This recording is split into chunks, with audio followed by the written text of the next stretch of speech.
In the mid-20th century, when most entertainers played it safe, one man fearlessly combined mathematics, music, and merciless satire. His name was Tom Lehrer.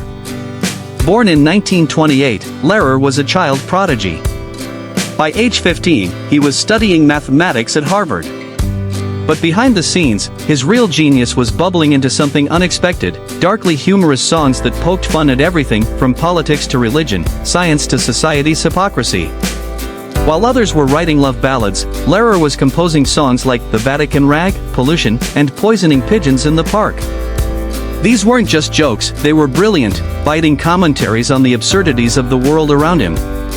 In the 1950s and 60s, during the height of the Cold War and social conservatism, Lehrer dared to say what others wouldn't, through melody and wit. He joked about nuclear war, the military-industrial complex, racism, and censorship. And somehow, he made it all catchy. But perhaps what made Lehrer unique wasn't just the content of his songs, it was how effortlessly he blended humor with intelligence. His lyrics were sharp, packed with wordplay, irony, and references that left listeners both laughing and thinking. Despite never being a full-time musician, he was a Harvard and MIT lecturer by profession. Lehrer sold hundreds of thousands of albums without ever going on tour or signing with a major label. His songs became underground hits, passed from hand to hand, even quoted in university lectures and political debates. One of his most famous songs, The Elements, is a rapid-fire list of all the chemical elements to the tune of Gilbert and Sullivan's Major General's song. It became a viral hit before the word viral even existed. But by the early 1970s, Tom Lehrer walked away from the spotlight. He said satire was no longer necessary because reality had become too absurd to parody. He returned to teaching mathematics and quietly stepped out of the public eye. For decades, his songs remained alive, passed on by fans, used in classrooms, referenced in pop culture.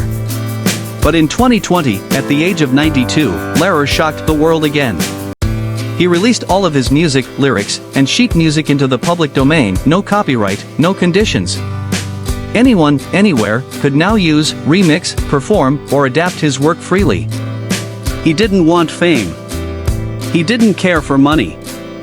He just wanted the truth to be heard, even if it came with a laugh. Tom Lehrer's legacy is more than just music. He challenged authority, exposed hypocrisy, and made intelligence entertaining. In an age of noise, he used piano keys and clever rhymes to speak louder than most politicians ever could. Number 758 on our legendary list belongs to a man who redefined satire. A rebel.